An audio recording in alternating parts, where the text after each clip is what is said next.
Voilà, Ludivine est en Oui. ligne. Oui. Parce que là, tu es dans les airs. C'est ça. Tu vois, tu es au-dessus des nuages. Je vole. Tu voles. Voilà. Alors, on va t'écouter cette fois-ci. Tu vas, dans une émission de chat, tu vas nous parler de chiens, puisque tu vas nous parler des vieux chiens et l'hiver. Enfin, des chiens d'ailleurs tout court, même pas vieux. D'accord. Et l'hiver. Alors, juste une petite rectification par rapport à ma dernière chronique où je parlais donc des maladies qui font peur chez les chats. J'ai commis une erreur en vous parlant de la leucose concernant la virémie transitoire. Oui. C'est donc le chat est positif au test, ce que j'expliquais. Ensuite, il se négative. Attention, le virus peut rester présent. Et là, j'avais dit dans le sang, c'est pas dans le sang, c'est dans l'organisme. En général, il va se planquer dans la moelle épinière, par exemple. D'accord. Voilà. Donc, je voulais juste rectifier cette petite bêtise. Très Voilà. bien. Alors, nous t'écoutons pour celle-ci, celle du jour. Oui, donc les chiens et l'hiver. Donc, quelles précautions à prendre avec nos chiens cet hiver? Alors, ce que je voulais vous dire, donc, c'est que l'organisme du chien est bien plus résistant au froid que celui des humains. Mais attention toutefois, un chien peut quand même attraper un coup de froid et ça peut le rendre très très malade. Donc la résistance au froid, elle est variable et elle dépend donc de plusieurs facteurs. Elle dépend de la race de votre chien. Alors il est bien évident que les races à poils longs, denses ou certaines races originaires des pays froids, comme le chocho, le husky, le Leonberg, sont plus résistants que des races plutôt sveltes ou des chiens de petite taille aussi d'ailleurs, comme les lévriers ou les yorks. Ensuite, ça va dépendre de l'âge du chien. Donc, les chiots et les chiens âgés sont plus sensibles au froid et à l'humidité.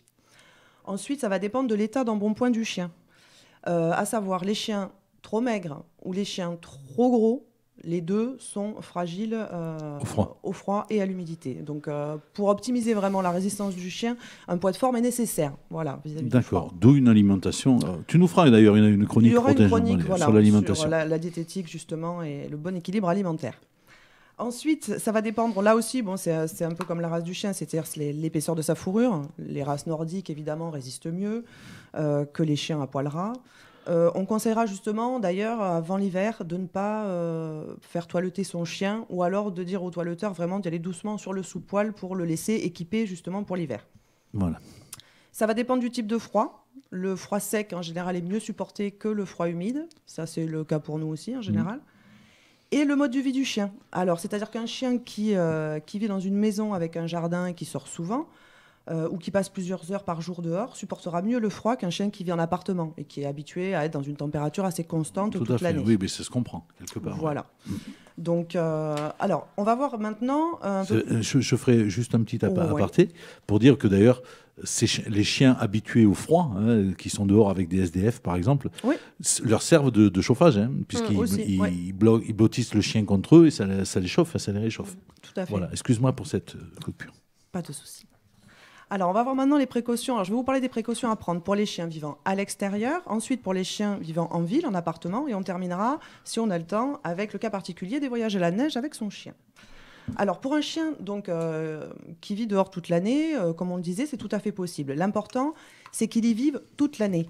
D'accord. Et qu'on ne le mette pas dehors à la saison d'hiver, parce qu'on trouve qu'il sent mauvais parce qu'il a plu, par exemple. Ouais. Un chien doit être habitué à vivre dehors. À partir du moment où il vit dehors toute l'année, ses mus vont se faire correctement, son pelage va se préparer à l'hiver, donc il va y avoir tout un processus qui va être fait normalement, et le chien donc, va passer l'hiver très bien. Toutefois, il faut quand même qu'il ait un aménagement particulier, c'est-à-dire une niche à l'abri du vent, de la paille à l'intérieur, une couverture qui soit isolée du froid. Concernant l'alimentation, en général, là, pour le chien qui vit à l'extérieur, il va falloir augmenter la ration alimentaire. Il va avoir besoin de produire plus d'énergie pour se réchauffer. Donc, en général, on va l'augmenter de 10 à 20% à peu près. Et les chiens, par rapport aux rations indiquées sur les paquets. Voilà. Tout à fait. Ça, après, c'est une discussion qu'il est tout à fait possible et même importante d'avoir avec le vétérinaire. Il va vous donner les bons conseils de toute façon pour adapter l'alimentation. Sachant que, par exemple, sur le chien des villes, on ne modifiera pas l'alimentation justement en hiver. Sinon, il va faire que grossir, lui. Mais voilà. J'ai bien compris. Ça va. Très bien, monsieur. Alors, les chiens vivant à l'extérieur donc, peuvent être sujets quand même à cause du froid et de la neige à des gerçures au niveau des coussinets plantaires. Ça aussi, ça se prépare. Donc, il y a des lotions tannantes faites exprès qui vont justement permettre de renforcer les coussinets, les rendre justement plus imperméables et plus souples. D'accord. Maintenant, si vous souhaitez donc laisser votre chien dehors tout l'hiver, il est indispensable qu'il y soit préparé. Donc, comme je disais tout à l'heure, c'est un chien qu'on ne va pas sortir juste à la période d'hiver. On va commencer au printemps. Et là, le chien passera toutes les saisons dehors. Il pourra ainsi se préparer correctement à l'hiver. D'accord. Pour les chiens des villes, donc eux, comme je disais, hors de question d'augmenter la ration alimentaire, sinon donc, ils vont grossir. En général, c'est des chiens qui vont être donc plus frileux, puisqu'habitués à des températures justement constantes toute l'année. Donc ils vont être très sensibles au froid et à l'humidité. Donc pour ces loulous, ce qu'il est possible de faire, alors, c'est de limiter déjà le temps des sorties, sans surtout les supprimer évidemment, hein, mais limiter si vraiment il fait trop froid. Prévoir un manteau. Alors là, on n'est pas dans le look, on est vraiment dans la, dans la protection, hein. Donc un manteau de préférence imperméable, ça évitera que le chien rentre mouillé. Le confort pour le propriétaire, ça va être l'odeur. Pour le chien, c'est qu'il va il va se réchauffer beaucoup plus vite. Donc ça, c'est important. Attention aussi donc pour les chiens des villes au sel de déneigement. Ça va avoir tendance à picoter les pattes du chien, il va avoir tendance à se lécher et ça peut provoquer des intoxications. D'accord. Donc là, on rentre. Voilà. Si par exemple on vient de déposer du sel de déneigement dans votre rue, surtout au retour à la maison, on nettoie les pattes du chien. D'accord. Qu'il ne se lèche pas et qu'il ne se rende pas malade avec ça. Ensuite, donc pour protéger les pattes, là aussi, on part sur des lotions tannantes ou des baumes qui, eux... Alors, les lotions, ça va être en préparation. Les baumes, ça peut être aussi bien en préparation qu'en curatif. Et on oublie évidemment les chaussons. Voilà, ça donne lieu à des images très rigolotes, mais vraiment très inconfortables pour les chiens. Oui, parce qu'ils perdent le contact avec le sol. Complètement, et en termes d'équilibre, enfin, en général, ils ne supportent pas ça. Les lotions et les baumes sont faits pour, ça fonctionne très bien. Donc, partez là-dessus, en toute confiance.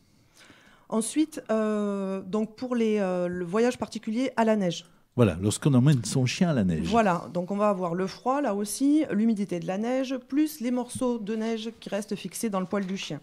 Donc pour éviter tout ce qui est gerçures, gelures ou les blessures, il faudra veiller à ce qu'il se réchauffe bien après l'exercice. Donc on ne le laisse pas se coucher au froid en rentrant de la neige. Bien l'essuyer s'il est mouillé. Ensuite, on lui sèche les pattes, là aussi. Et on note les petits paquets de glace qui peuvent être dans son pelage. Certaines régions de la peau, certaines régions donc, à peau fine, vont être vraiment beaucoup plus sensibles au froid et aux irritations. Ce qui est le cas donc, de la peau des testicules pour les mâles. Donc on pense aussi à contrôler ces zones-là et on peut aussi y appliquer un baume réparateur s'il y a une irritation à ce niveau. À la neige, on fait attention aussi à l'ingestion de neige qui peut causer des problèmes digestifs. Donc là, on essaie de faire en sorte que son chien en mange quand même le moins possible. Il risque d'avoir des diarrhées sinon. Mais c'est sûr, même nous l'été, quand on boit trop froid... Tout à fait, voilà. C'est valable pour eux aussi. Bon, les sels de déneigement là aussi, donc on y fait attention, on en a parlé juste avant. La réverbération solaire sur la neige. Si votre chien a des problèmes oculaires par exemple, parlez-en à votre vétérinaire avant de partir à la montagne avec. Il existe des solutions, des collyres Il peut y avoir des collyres, il peut y avoir aussi l'impossibilité en fonction de la pathologie du chien. Oui, d'amener le chien directement. Tout simplement, voilà. Donc là, c'est important de faire le point avec son vétérinaire. Il faut prêter également une attention toute particulière pour les animaux à poils blancs, sur les zones cutanées à faible pigmentation aussi. En cas de dépigmentation momentanée aussi, il existe des protections solaires spécifiques, adaptées donc, pour les chiens. Donc là aussi, on pense à les utiliser. Ça va éviter tout ce qui est les effets nocifs des UVA, des UVB. Hein.